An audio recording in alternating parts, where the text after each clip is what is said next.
Esta noche tengo el gusto de estar con Wilmer Machaca. Wilmer, muy buenas noches. Quiero que sepas que yo admiro muchísimo tu trabajo. Wilmer es analista de datos, seguramente tiene muchos cuestionamientos de lo que hemos hecho nosotros en nuestro trabajo en redes sociales o en medios, porque Wilmer es un pulpo que agarra todo, todo el sistema, toda la base de datos. Es algo impresionante lo que tú haces. Y quiero que esta noche empezar, que nos cuentes tus análisis en relación a cómo han cubierto los medios este tema. He visto que has hecho un post tremendamente interesante y hacerte la pregunta, además, Max Méndez es el problema central, hay otros casos parecidos, ¿cuál desde tu perspectiva fue el tema central, etcétera? Adelante. Sí, gracias Susana por la invitación. Bueno, sí, como tú dices, creo que la actividad en los medios se ha concentrado sobre todo sobre este hecho lamentable. Inicialmente, bueno, no se conocían muchos datos. Creo que la tragedia ha impactado de manera inicial, sobre todo las 4 personas fallecidas. Pero una vez que se conoce el dato de un universitario a partir de una entrevista que se hace en un medio radial, por la mañana del 10 de este mes, entonces se empieza a generar una especie de giro, ¿no? En los medios, sobre todo en la cobertura de los hechos. Es decir, ya no es el hecho en sí, ya no es la Universidad Tomás Frías que toma la principal importancia dentro de la cobertura, sino es el dirigente universitario, ¿no? Un dirigente universitario del cual se empiezan a generar varias denuncias, principalmente desde el propio círculo de la universidad, denunciando lo que es una persona que está más de 30 años, que ya tiene 53 años, etcétera, etcétera. Pero denuncias también de abuso de poder, despidos, etcétera, etcétera. Yo creo que, dadas las características que se van generando, yo creo, he identificado 3 criterios según un orden, de acuerdo a la importancia que cómo han yendo cubriendo, ¿no?, los medios. Uno, inicialmente el de indignación. Es decir, yo creo que para la gente que está alejada dentro de la universidad, como que este dato era muy nuevo. Una persona tan añeja, como se dice, dinosaurio, estando en la universidad de dirigente, viviendo y teniendo un sueldo de casi 22.000 bolivianos. Creo que eso impacta de por sí, genera bastante interacción, sobre todo, diremos, en la gente al compartir, ¿no? Es decir, eso se vuelve un meme, ¿no? Ujú. Se crea bastante, no sé, memes con distintas características, con del Chavo, con de los Simpsons, etcétera, un montón. Posteriormente, yo creo que un segundo interés para girar la cobertura de los medios hacia Max Mendoza es el tema político, ¿no? Hay medios claramente identificados con una postura, una línea política adversa, si se puede decir, al gobierno central, que sobre todo ahondan en la relación de Max Mendoza con su vínculo partidario, ¿no? Es decir, su vínculo con el expresidente Evo Morales. Y también a partir de una entrevista en un medio de comunicación, quien él señala que tuvo 50 reuniones con el expresidente. Entonces, ahí se genera un nuevo énfasis, ¿no?, en visibilizar a Max Fernández, en relacionar el hecho. Max Méndez. Max, Ese. Max Mendoza. Max Mendoza, perdón. Max Mendoza. Y relacionarlo como responsable del hecho de Tú la Universidad hacías de Tomás Frías. hincapié en esta tu evaluación de los medios sobre, ¿es la única vinculación política de Max Mendoza? No, no, no. Max Mendoza antes era NFRista, ¿no? Era del NFR, después se hace del MAS en el periodo de transición, era parte también aliado de Yanine Áñez. Es decir, es una persona que sabe muy bien identificar y sabe acomodarse con quien está en el poder eventualmente, ¿no? Ujú. Después puedo identificar un tercer énfasis en concentrarse en Max Mendoza, en el tema de que los medios han ido buscando algún tipo de información y referencia acerca de este señor. Y entonces ahí están los rectores, ahí están exdirigentes, dirigentes actuales, etcétera. Cualquiera que tenga algún tipo de conocimiento sobre la universidad.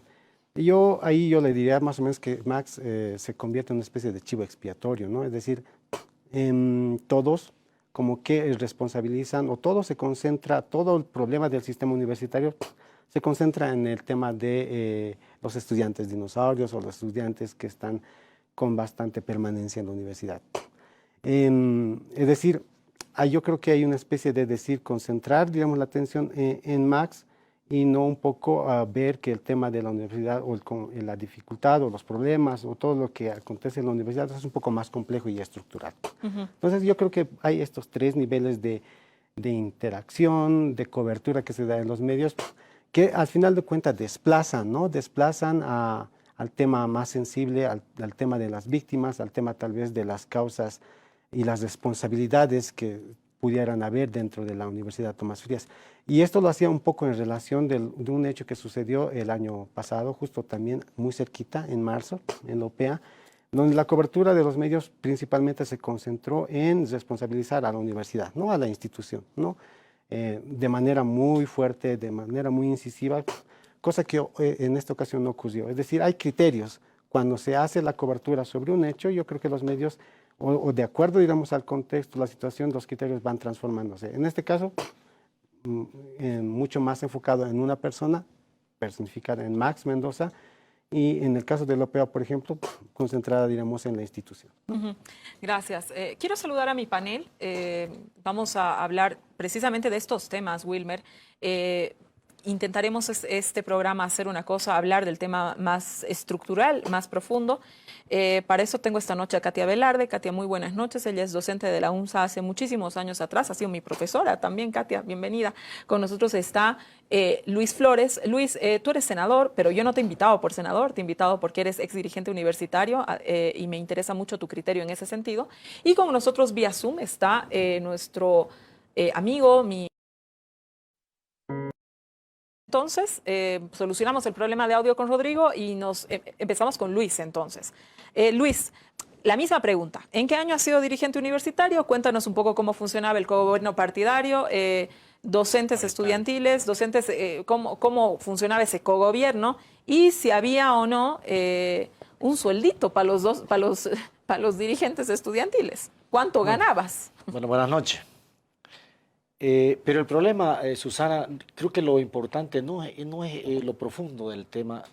El tema de cuestionar la autonomía universitaria y el cogobierno, creo que es el tema más importante que debemos debatir los bolivianos, porque es una conquista nacional. Pero le voy a dar algunos datos que me pedía Susana. Bueno, yo he sido dirigente de la Facultad de Derecho, si mal no recuerdo, 98, 97, 98 promedio, y el 99 presidente de la CUP. Hasta el 2001, antes de terminar mi gestión, tomé la decisión de renunciar porque ya me había titulado. Pero quisiera añadir, para que vea usted, las diferentes ideologías que estaban en esa época y cómo los partidos políticos podían influir en la universidad. Antes que yo sea presidente de la CUP, fue el 97 Víctor Hugo Zamora, del ADN, que estaba Banzer de presidente, acaba de ganar, ideológicamente definido. Posteriormente ingresé casi 2 años y después estuvo Alfonso Lema del MNR, que ha sido concejal. Víctor Hugo Zamora ha sido ministro de Yanine Áñez, ha sido senador, ha sido diputado, ha sido concejal en Tarija. Entonces creo que la Universidad Boliviana, de alguna manera creo que esa pluralidad política ha funcionado desde siempre con la autonomía universitaria. Yo creo que no podemos nosotros decir, como he visto algunos políticos recientemente, decir vamos a cuestionar. Veía un titular del periódico que mostraban en debate la autonomía universitaria. ¿Qué sucedía antes la autonomía universitaria desde Córdoba, ¿no? Desde Argentina hasta Bolivia? Era que los ministros designaban docentes y de acuerdo a los gobiernos decidían qué ideología formar. Prácticamente adoctrinaban, ¿no es cierto?, a los universitarios, los docentes. Y a partir de la autonomía universitaria se forman profesionales libremente en decisión de los docentes, ¿no es cierto?, para definir qué lineamiento político pueden tener. Estamos hablando en Bolivia del 1930, un decreto supremo. En Argentina y América Latina entre el 18 y 30, 35. Prácticamente todas las universidades, la gran mayoría de América del Sur, de América Latina, tienen autonomía. Entonces, lo contrario sería que los gobiernos designen desde el ministerio todas las autoridades, desde rector, vicerrector, decanos, docentes, los contenidos de la misma manera, era de esa manera, ¿no es cierto?, que se elegía anteriormente. Entonces creo que sería anular una conquista social histórica para el pueblo boliviano. Mire, hay algo que debemos destacar, sin embargo, más allá de lo que está sucediendo, que hay que evaluar el tema del Max Mendoza, los años que se tienen en estudio, está bien. Internamente la Universidad Boliviana debe evaluar. Pero imagínense lo que sucedió tanto en Córdoba, son los estudiantes los que se levantan, no los docentes. Pero hay un cuestionamiento, Luis, al tema de justamente la política partidaria dentro de la universidad. Yo entiendo que la universidad es una cantera, ¿no? Definitivamente los políticos salen de ahí, hemos hablado con Rodrigo, a las personas que has mencionado, tú mismo, ¿no? Todos de alguna manera de hacer política dentro de la universidad saltan a la vida política pública, por supuesto, lo cual no es ningún delito ni me parece algo malo, pero definitivamente hoy día está puesto sobre la mesa ciertos cuestionamientos, que por ahí es la política partidaria, y aquí, digamos, hay que ir un poco más allá de la política partidaria actual, ¿no? O sea, se ha venido haciendo política partidaria en la universidad desde siempre, digamos, ¿no? Tergiversa un poco, de alguna manera, los intereses de pronto de ya sea las federaciones, ya sea la confederación, tanto de estudiantes como de docentes. ¿Qué opinarías sobre esto? Mire, en este caso específico, creo que se debe investigar y llevar a los culpables a la cárcel. No es correcto lo que sucedió. Yo escuchaba algunas declaraciones en Potosí. El Consejo Dirigente, que es una instancia máxima, importante, todos los dirigentes se reúnen, denunciaban, ¿no?, que el rector les había pedido que lo hagan de 2 a 3 días máximo la elección de la FUL. Y el reglamento dice que la convocatoria, ellos mismos lo mencionaban, 48 horas.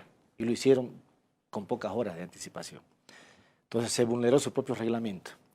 Ya sea influido por docentes o por otros estudiantes, cuando existe vulneración de las normas, apuros, intereses de grupo, no estoy hablando solamente de estudiantes, que seguramente los hay. Estoy hablando también de docentes, que también los hay. Yo creo que se llega a estas vulneraciones de derechos de antes. Y finalmente la muerte, imagínese usted. Eso es terrible. A ver, quiero volver contigo, Rodrigo. Creo que ya estamos con el audio resuelto. Después de lo que ya nos ha explicado Luis, quisiera saber un poco que nos cuentes sobre la vida política también al momento de hacer política dentro de las federaciones de estudiantes.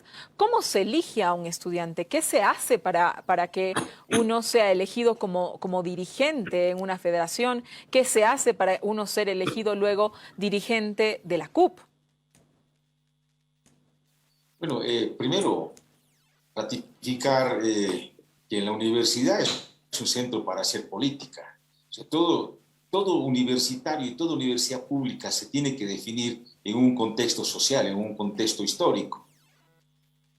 Lo importante de la universidad es de que tengamos una ordenada y eficiente relación universidad-Estado y universidad-sociedad. Lo que se necesita es que la universidad dé respuestas a la población, respuestas a las necesidades de la gente, respuestas a las necesidades del Estado. En el tiempo en que yo estaba, mucho antes de Luis me decía que ha sido presidente el 99, yo he sido del 92 al 95 de la CUP, antes he sido dirigente de la FUL, ejecutivo de la FUL. Entonces, cuando uno estaba para ser dirigente estudiantil, tenías que ser estudiante, obviamente, estudiante de la universidad donde te postulas, y en ese tiempo ganabas por elecciones. Siempre ha habido injerencias de partidos políticos. La diferencia es en que esas injerencias o esas participaciones de los partidos estén muy bien reguladas, donde no haya pues, un manoseo del cogobierno, no haya un manoseo de lo que es la autonomía. Y se tiene que entender exactamente qué consiste la autonomía, dónde tiene que aplicarse la autonomía universitaria y cómo se ejerce el cogobierno dentro de la universidad. En los tiempos que yo era dirigente no había ningún estudiante en todo el sistema universitario, ningún estudiante que tenga sueldo, ningún dirigente estudiantil que tenga sueldo. Y obviamente se llegaba a ser ejecutivo de un centro o ejecutivo de la FUL a través de elecciones generales en la universidad. Y se llegaba a ser presidente de la CUP a través de un congreso. Se elegía los delegados de cada universidad. En el tiempo que yo estaba se elegía 10 por universidad. Solamente habían 10 universidades no existía la Universidad Pública del Alto, ni tampoco la Universidad Amazónica de Pando. Se elegían 10 por universidad y esos delegados iban a un congreso y en ese congreso se elegía la directiva de la CUP. Y la directiva de la CUP o el comité ejecutivo de la CUP tenía pues obligaciones de rendir cuentas a los consejos de dirigentes, a las reuniones que se hacía de manera permanente, de manera ordinaria con las federaciones universitarias locales, y se participaba pues dando cuentas y respondiendo por los actos que se tenían. Esa era más o menos la forma en cómo se elegía a un dirigente estudiantil en aquellas épocas. A ver, Katia, tanto Luis como Rodrigo nos han hablado un poco de cómo se ejecutaba la dirigencia en los 90. En el tema de los 2000 nos hemos encontrado con dirigentes tremendamente partidizados, pero digamos que la partidización política no es nueva, ¿no es cierto? Yo creo que eso es de alguna manera las universidades y los sindicatos es la cantera política que existe en nuestro país. Aquí no existe escuela de formación de líderes, ni los partidos tienen ninguna escuelas de esa naturaleza. Son los sindicatos y las universidades de donde salen luego los liderazgos políticos. Eso es así en este país, ¿no? Entonces, nos han descrito más o menos cómo era, no niegan que haya politización. Lo que sí nos expresan los dos de forma muy clara y muy contundente es que no había cobros de ninguna naturaleza. Entonces, Katia, yo te pregunto, en el cogobierno, ¿no es cierto?, quienes tienen más estabilidad son naturalmente los docentes, porque son quienes van a pasar décadas en la universidad. En cambio, los jóvenes se supone que rotan. Nos hemos dado ahora con que hay uno que no ha rotado, pero se supone que rotan, ¿no es cierto? ¿Cómo es que el cuerpo docente, porque finalmente es el cuerpo docente representado a través del CV, permite que la dirigencia universitaria se deteriore de esta manera? Hoy día hablar de la dirigencia universitaria es hablar de una de las peores cosas que existen en el país, ¿no es cierto? Pero eso, un analista decía, los muchachos no lo hacen solos, ¿no? Es decir, los muchachos sería una referencia a estos cuando fueron dirigentes, pero más allá de la broma y del caso específico del dirigente dinosaurio, es decir, en general son jóvenes que están ahí y que están en un franco deterioro de la dirigencia estudiantil, porque nosotros no vemos movilizaciones para que entremos a la calificación de PISA, no vemos manifestaciones para que hayan nuevas carreras, no vemos manifestaciones para que la calidad educativa mejore. Es que esas no son las manifestaciones. Entonces, ¿cómo hemos llegado a este punto a vista y paciencia de los docentes? Primero, quiero agradecerte a ti el darnos este espacio para hacer varias aclaraciones que son importantes ya en función a este momento que está desnudando una serie de problemáticas de la Universidad Pública Autónoma. También a la radio y a la televisión que siempre nos ha acogido y nos ha dado espacios para poder decir nuestra voz hacia afuera sobre qué es lo que está aconteciendo. Yo quisiera profundizar un poquito más. Me encanta la pregunta y la vamos a responder en el marco de contextualizar el problema, ¿sí? Creo que estamos viviendo una crisis de un modelo académico institucional universitario que se ha gestado con la revolución del 70 en la universidad pública. Luego hemos tenido una época de dictadura hasta los 80, hasta el 78, un periodo democrático, y se ha empezado a implementar un modelo institucional académico del cogobierno universitario. Sí, la autonomía ha estado presente desde bastante antes, ¿no? Desde el primer grito autonómico en América Latina, y es el techo, el principio fundamental en el que nos movemos y armamos nuestra estructura.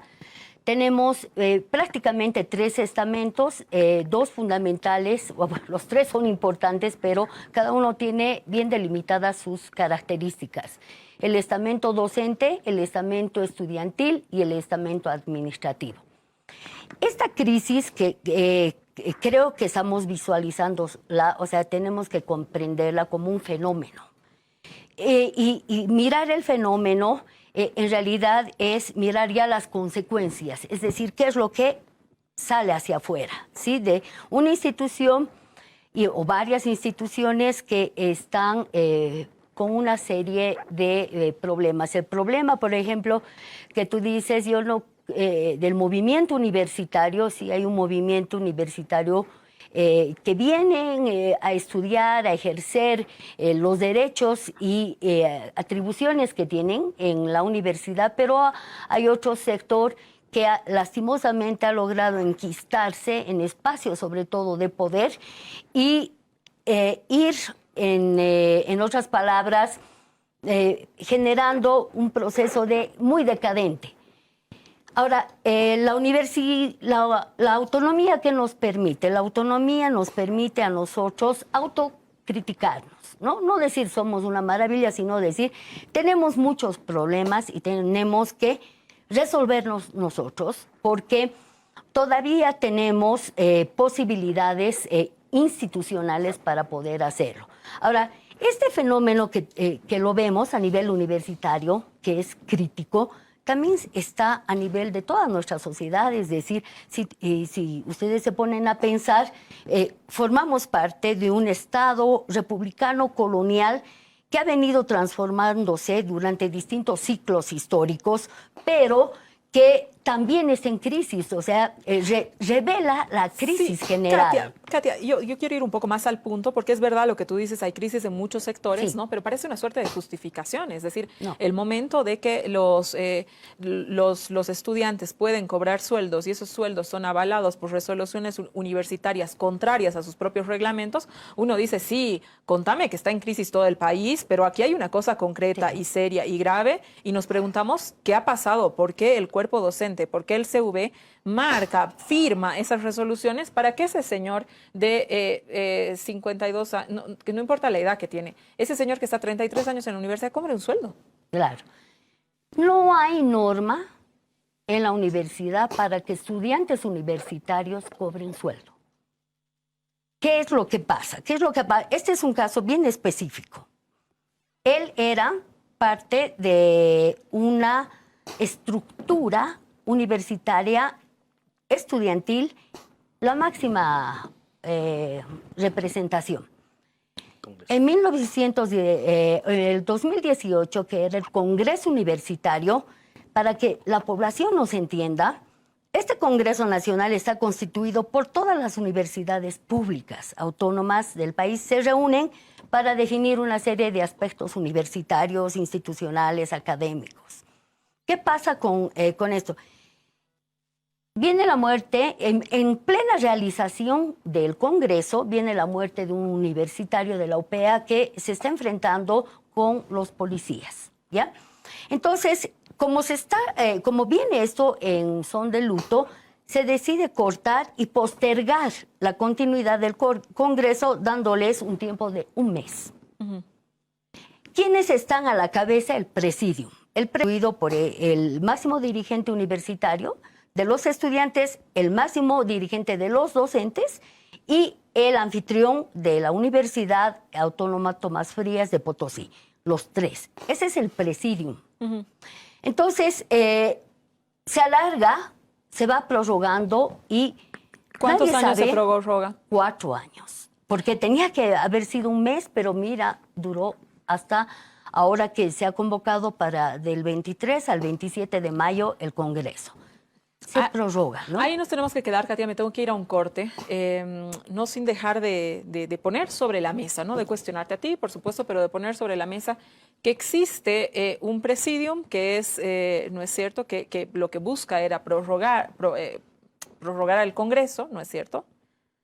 Yo no te puedo decir eso ha sido muy intencional, porque eso se ha definido entre solamente la cúpula, que era este presidium, son 3. Entonces son el resto no tiene nada que ver. El máximo de los estudiantes, que era Max Mendoza, Sí. el máximo de los docentes y el rector de la Universidad Tomás Frías. Entre ellos toman decisiones. Ellos tres toman la decisión de poner además a Max como presidente de ese Así presidium. es. Y durante esos 4, para realizar el Congreso dentro de un mes. Ese Congreso no se realiza dentro de un mes y hasta la fecha no se realiza. Claro. hay una serie de condiciones que van prorrogando. Y ese es ¿no? el hecho que provoca que al señor Max Mendoza se le pague un salario con la firma y aval del presidente del Consejo de Docentes y el presidente y el rector de la Universidad, Tomás Frías. Entonces, Sí. aclararemos esto, quiénes son las personas que han habilitado que un dirigente estudiante cobre, porque los dirigentes estudiantes no cobran. Me voy a corte. Volvemos. Esta noche estamos hablando de la crisis en las universidades. Está con nosotros Luis Flores, a quien le voy a preguntar, que ha sido dirigente universitario y es senador, y le voy a preguntar, a ver, Luis, está muy centrada la atención en si es bueno o malo ser dirigente universitario. Ya nos has explicado que, por supuesto, hacer política no tiene nada de malo, y hacer política en las universidades, pues tampoco la tiene. Es una cosa que se ha hecho toda la vida, digámoslo de alguna forma. Pero ¿qué hacemos? Tú hablas de la defensa a ultranza de la autonomía, pero parece que esa autonomía no está dando los resultados de fiscalización que debería tener. Por otro lado, has hablado del tema de la elección de autoridades, que esta elección de autoridades es llevada a cabo a partir, digamos, de una suerte de libertad, ¿no es cierto? Pero vemos que las autoridades tampoco, cuando son elegidas en las universidades, tampoco están exentas de pronto de una vocación política, de una inclinación política, y eso de alguna manera luego también se refleja en la universidad. Entonces la pregunta, ¿qué hacemos? ¿Matamos la autonomía? ¿Cómo elegimos a las universidades? ¿Cómo elegimos las autoridades en las universidades? El órgano electoral no participa en la elección de autoridades porque ahí las define la propia universidad, debería participar, no participar. Todas estas preguntas que te hago, ¿no? Yo sé que me has puesto una cara de estás loca, aquí la autonomía nadie la toca, ¿no es cierto? Pero están puestas todas estas preguntas ahora mismo en la sociedad. Las universidades están en el ojo de la tormenta. Sí. Primero, creo que es importante aclarar lo siguiente. Lo que se está dando estos últimos meses y años es una suerte de resultado de la crisis universitaria en los últimos 30, 40 años promedio. La autonomía tiene que tener una permanente evolución y la autonomía universitaria no evolucionó. Por ejemplo, nuestra democracia en el país. Antes, con 22%, 20% podía ser presidente, ¿no es cierto? Un candidato, porque se elegía al tercero, ¿se acuerda de nuestra Constitución? Y después hasta el segundo se lo cortó. Y después se decidió que hubiera una segunda vuelta. Y lo mismo la elección a alcaldes, a gobernadores. Evolucionó la democracia en el país, referéndum. Sabemos cómo evolucionó. Pero lamentablemente en la universidad no evolucionó. 30 años promedio. Lo que tenemos resultado ahora, ellos, su autonomía, tienen que evaluar y sancionar. Docentes, estudiantes y la justicia boliviana, el Ministerio Público, si son culpables, tienen que meterlo a la cárcel. Y internamente en la universidad, docentes, estudiantes que primero está su interés personal, tienen que expulsarlo del sistema universitario, mi percepción, pero son autónomos. ¿Me entiendes? Lo otro que me preocupa es que se vaya a anular la autonomía universitaria y un ministerio decida quiénes son docentes y qué enseñan, qué contenido. Ahora, yo también critico la universidad abiertamente. ¿En qué sentido? En esta falta de evolución de la autonomía, por ejemplo, ellos no tienen un contenido que nos lleven al desarrollo del país, que nos ayuden, porque ese es uno de los principios, ayudar al desarrollo del país. En ciencia y tecnología nos aporta la universidad suficientemente los últimos 30 años, discúlpeme, no ha evolucionado esa autonomía. Ellos no están pensando en buscar solución, nos ayudan a dar una semilla mejorada de papa para nuestros sembradores en las alturas en Occidente, no lo han hecho. O sea, yo tengo mi cuestionamiento, ¿no es cierto?, tanto internos como elegir autoridades, que es una de las autonomías y libertades que existe. Pero yo ahí diferenciaría una cosa importante. ¿Qué pasaría en Bolivia si no hay libertad de pensamiento, donde crea el pensamiento y evoluciona, y donde debería evolucionar, ¿no es cierto? Crear nuevas ideas libremente, opinar libremente, si es coartado por un gobierno. O sea, ahí me voy, ¿no es cierto?, siempre diferenciando, pero también, por supuesto, no vamos a defender nada de lo indefendible. Rodrigo, a ver, hemos visto que la Universidad Gabriel René Moreno de Santa Cruz ha enjuiciado a la comunidad universitaria porque querían reelegirse. El rector quería reelegirse. Su estatuto marcaba que no y él quería reelegirse, por lo tanto acudió al Poder Judicial para obtener un fallo que le permita reelegirse. Esto no es una abierta violación a la autonomía, es decir, si lo dicho ahora por Luis, ellos se arreglan, ellos van a hacer van a tomar decisiones, etcétera, pero creo que las violaciones a la autonomía no han venido de entes externos, sino las violaciones a la autonomía han venido de la propia universidad. No hay un discurso en relación a la autonomía como sagrada. Nadie puede hablar de la autonomía porque nos desgarramos todas las vestiduras. Pero cuando toca cuidar la autonomía al interno de la universidad, me da la sensación que ahí podemos cuestionar varias cosas. Mira, eso es parte de la crisis que la universidad debiera estar debatiendo ahora. Yo comparto lo que decía Wilmer al inicio. Están tratando de personificar a alguien, al señor Mendoza, y dejar de lado todos los otros problemas que son de crisis universitaria. Lo que nosotros tenemos que entender es de que no solamente hay una crisis de cogobierno, no solamente hay una crisis académica, no solamente hay una crisis autonómica, sino hay una ruina moral, hay una crisis de valores dentro de la universidad. Y esa crisis de valores hace de que se distorsionen todos los conceptos de autonomía y cogobierno, que yo estoy convencido de que esos conceptos siguen siendo tan valederos como ha sido en 1918 en Córdoba, 1925 en Bolivia. Inclusive, yo quiero comentarle a Luis que decía de que hablaba un poco de la historia de la autonomía y el cogobierno. Las primeras muestras, los primeros indicios de autonomía y cogobierno han sido en Bolivia, en Cochabamba, en 1904 particularmente. Entonces, esa crisis ha hecho, pues, esa ruina moral, esa crisis de valores, ha hecho de que todos los otros conceptos los estemos mirando mal desde afuera. Aquí yo tengo varios conceptos. Primero, a mí no sé cuántos años tiene el dirigente. El dirigente puede tener cualquier edad. El problema no es cuántos años tiene el dirigente. El problema es por qué hay una persona que tiene tantísimos años en la universidad y puede ser dirigente. Es otra cosa. Porque no le podemos privar a alguien de 40 años que pueda entrar a la universidad y ser dirigente a los 42 años. Entonces, todas esas cosas necesitamos que tengan que ser resueltas, que tengan que ser valoradas y analizadas dentro de la universidad. Esas banderas tienen que ser retomadas y tienen que ser levantadas nuevamente por los estudiantes y por los docentes que creen en la autonomía y que creen en el cogobierno fundamentalmente. No en estos estudiantes, en estos docentes, en estas autoridades, en estos dirigentes que son parte de la crisis moral y de la ruina de valores. Yo quiero comentar algo muy rápido. Cuando yo era presidente de la CUP, ha habido el Congreso Nacional de Universidades para elegir también al COB. Y justamente, casualmente, en Potosí, estoy hablando más o menos, creo que era el 93, y también no ha habido elección de COB en esa época. Y durante un periodo de tiempo, el rector de Potosí, el licenciado Abdón Sosa, ha ejercido como COB.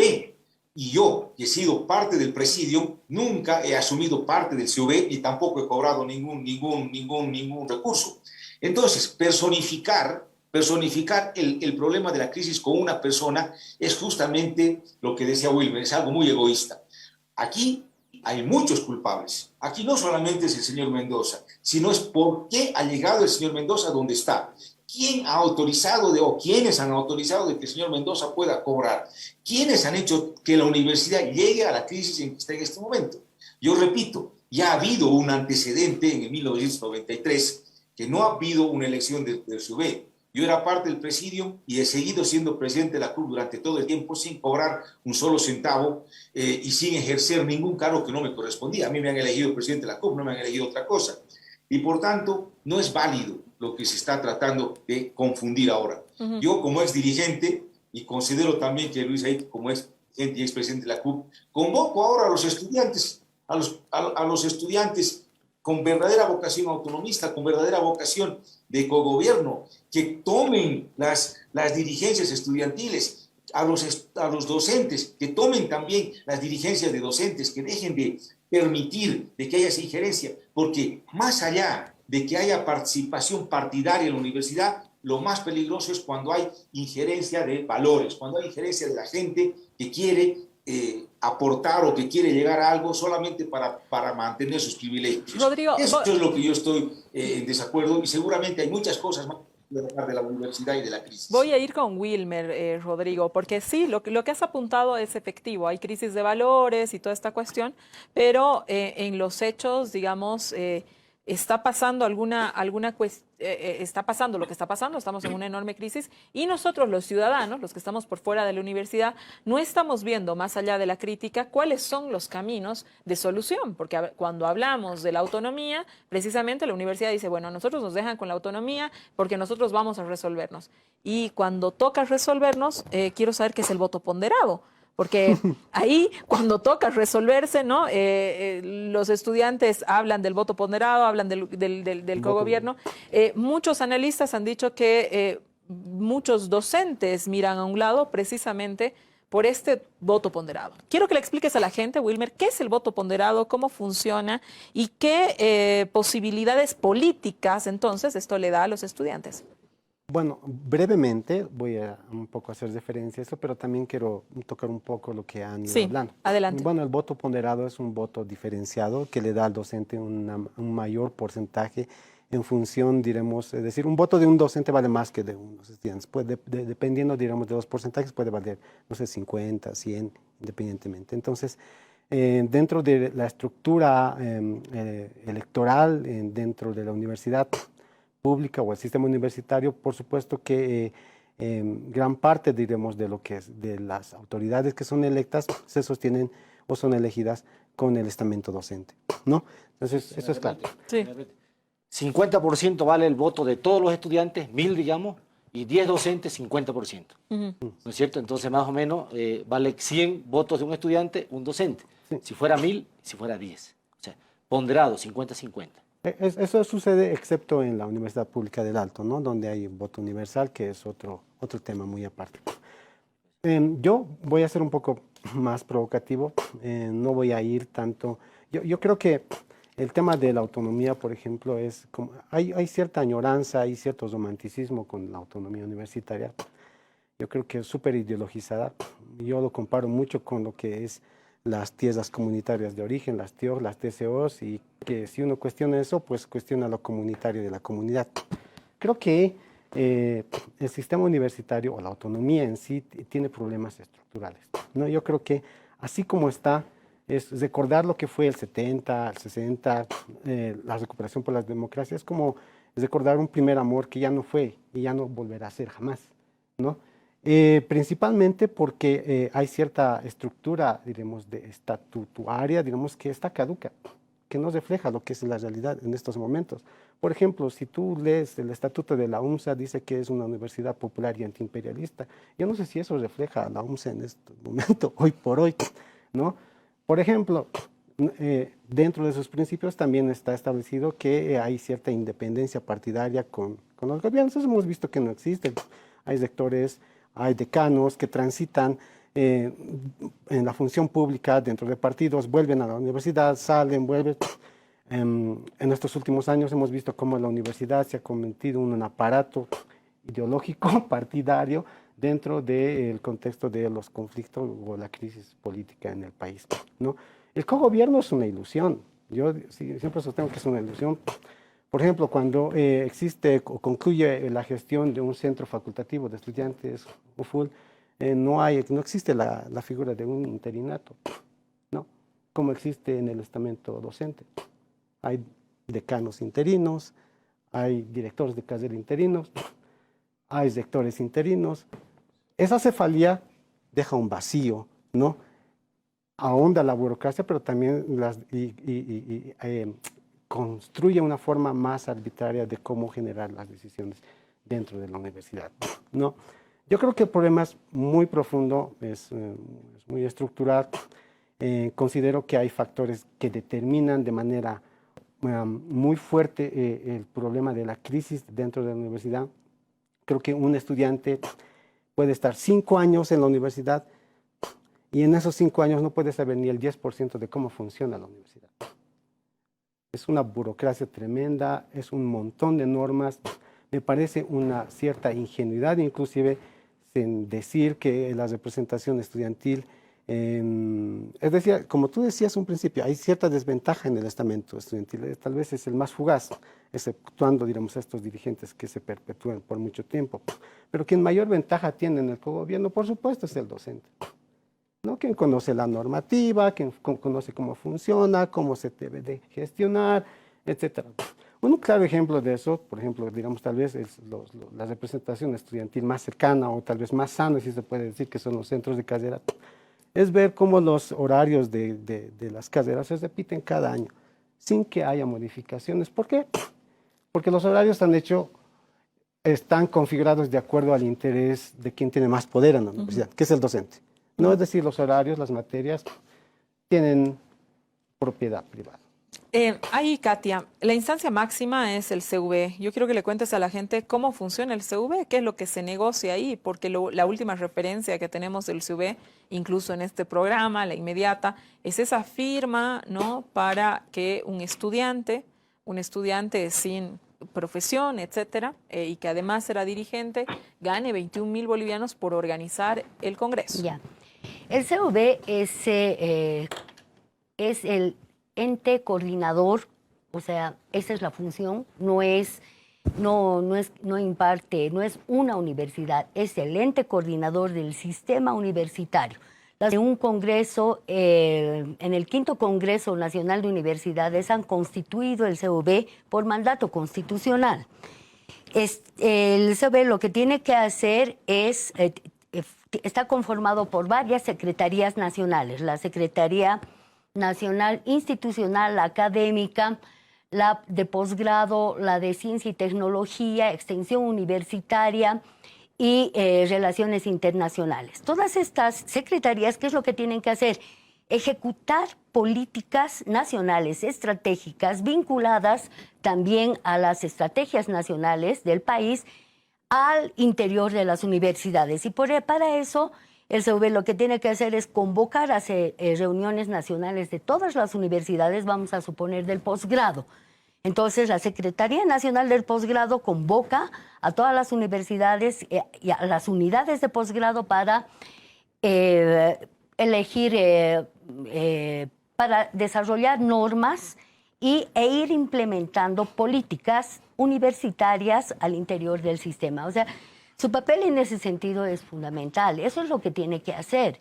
Pero con esta interrupción de casi 4 años, el CV lo que ha hecho es ir implementando en la medida de sus posibilidades esto, pero para eso requiere secretarías nacionales, es decir, ¿quiénes son los secretarios nacionales? Tienen que ser exrectores o tienen que ser docentes con antigüedad de 5 años y titularidad. Esos son los que van a trabajar en ese sentido. Pero como no se ha elegido desde 2018 y ha habido solamente un presidium conformado por 3 representaciones, entonces se ha disminuido mucho el papel, el rol que el CV tiene que trabajar y yo sí te digo, ha hecho todo lo imposible por trabajar en ese sentido, pero necesita institucionalizarse, necesita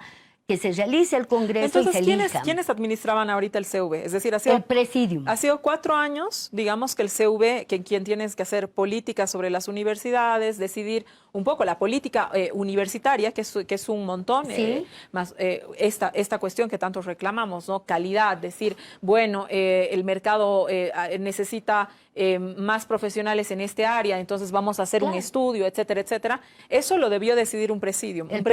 Un presidium conformado por el señor Mendoza, por el señor de docentes, ¿qué se llama? Rodrigo Rodríguez, Rodríguez, que ya ha dejado de ser. Que ya ha dejado de ser. Sí. Y hay otro. Y también el ex rector que era Borges, pero ya ha dejado de ser porque han elegido al doctor López. ¿Sí? Entonces, pero se ha desinstitucionalizado en realidad los trabajadores administrativos que están años ahí, son los que han ido empujando el coche, en otras palabras, ¿no? Haciendo de las actividades que tenía que hacer el CV. En el CV, tú que conoces eso, ¿por qué nadie de los trabajadores que llevan muchos años, que además, son trabajadores prácticamente para toda la vida, ¿no? Que están dentro de la universidad. Creo que debe ser el único sector, los administrativos debe ser el único trabajo en la universidad que uno garantiza casi de por vida, ¿no? Es casi como ser, ¿qué se llama? Profesor. Maestro, policía seguramente, ¿no? La universidad también tiene esa característica, con la diferencia de los pagos, ¿no? Son trabajos muy bien pagados. ¿Por qué no han denunciado? Es decir, si yo veo que mi institución se está cayendo a pedazos, ¿no? Que deben hacer una convocatoria en un mes, ¿por qué nadie? ¿Por qué ese silencio corporativo? Porque no es una institución donde la gente ahí adentro tiene sus competencias. No es atribución de los trabajadores administrativos. Nosotros solamente somos apoyo. Los que tienen que denunciar son pues los rectores, los vicerrectores que han estado permanentemente como que trabajando con el presidium, ¿no? El sector administrativo en todo el sistema universitario solo es apoyo. Los involucrados, docentes y estudiantes, son los que tienen que mover y decir algo, ¿no? No el sector administrativo en general. Ajá. Te pregunto a ti, a Luis el legislativo. Luis, ¿cómo se puede reestructurar el sistema? Un sistema que presenta enormes problemas. Para la gente que no está enterada, el 5% del presupuesto nacional, es decir, el 5% de todo el dinero que acumula y recoge el país en todo, va a las universidades. La mayor cantidad de presupuesto para la educación se va a la educación superior. Ya quisiera la educación primaria y secundaria recibir la misma cantidad de recursos que recibe la educación superior. Esto, por mucho, es mucho mayor. Y sin embargo, lo dicho antes, ¿no? Tenemos un problema con el tema de la calidad educativa. Arrojan al mercado una gran cantidad de profesionales que luego no encuentran trabajo, que luego no se sienten capacitados, una serie de problemas. Luis, el legislador, ¿cómo se puede reestructurar un sistema con tantísimos problemas? Mire, primero déjeme un poco contradecir al colega aquí, Wilmer, ¿no? En el tema, mire, si tiene mejor idea de darle una libertad de expresión, de opinión y de enseñanza en una educación superior, plantéelo, lo debatamos abiertamente. ¿Qué es lo mejor? A mí me enseñó, yo recuerdo bien, Remo Di Natale, Teoría del Estado. Era un escritor, bueno, pues, ¿no es cierto? Escribió, un importante escritor, político, creó el Partido Demócrata Cristiano. Sí, así ¿No fue. es cierto? Ha sido, creo, autoridad también política. Me enseñó Julio Alvarado, ¿no es cierto? Julio Alvarado, que es muy crítico ahora al instrumento político, ha sido profesor de economía política. José Luis Gutiérrez Sardán, ¿no es cierto? Que era diputado de Falange Socialista, o sea, todas las ideas políticas en derecho y ciencias políticas se juntaban, derecho, izquierda, y cada uno tenía su versión, y el estudiante recibió esa múltiple visión de país y de política y de Estado. Hemos recibido eso, múltiple. Lo que pasaba antes de la autonomía universitaria era que solamente era el ministerio que colocaba a los docentes y le ponía la ideología que quería. O sea, si hay otro modelo de cómo enseñar a los bolivianos, Pero no tengo Luis, eso es problema. hace 100 años atrás. No, que cambió con el grito de Córdoba, porque Claro. antes el grito de Córdoba no existía eso. Estamos hablando hace 100 años. Entonces la autonomía se dio hace 100 años. Quieren anular, decía Wilmer, no hay problema. Entonces, ¿qué otro sistema nos pueden dar? ¿Elegimos todos los bolivianos un decano, un rector? No sé. Pero debatámoslo, eso va a continuar. Ahora la respuesta, ahora le voy a la respuesta, ¿no es cierto? Yo también soy crítico. Mire, están estudiando en Bolivia, creo aproximadamente, y voy a hacer un cálculo, 35.000 estudiantes de Derecho. Está mal. Esa es parte de la crisis universitaria, está mal, soy crítico, soy dirigente, ¿no es cierto? Porque, ¿cuántos necesita? 2.000, 3.000 por año. Entonces, claro, primero reciben muchos estudiantes, tienen problemas en 18.000 de la UNSA, egresados que no se titulan, y segundo, hay carreras que ingresan demasiados estudiantes y no van a tener fuente laboral. Eso pasa en todas las universidades. Y hay carreras que se necesitan en el país y que no aperturan porque algunas son demasiado amplias en su enseñanza o en recibir estudiantes. Son temas que todavía debe, por supuesto, buscarse solución. Ahora la solución desde fuera. Yo ahora legislador, usted me decía, ¿cómo solucionamos el problema? Nosotros podemos proponer. La otra es que anulemos la autonomía que fue aprobada en un referéndum en 1931, ¿no es cierto? Los Claro, bolivianos necesitaríamos apoyaron, otro referéndum. ¿no es cierto? Hacer un referéndum nacional. O sea, no podemos haber ni legisladores ni nadie.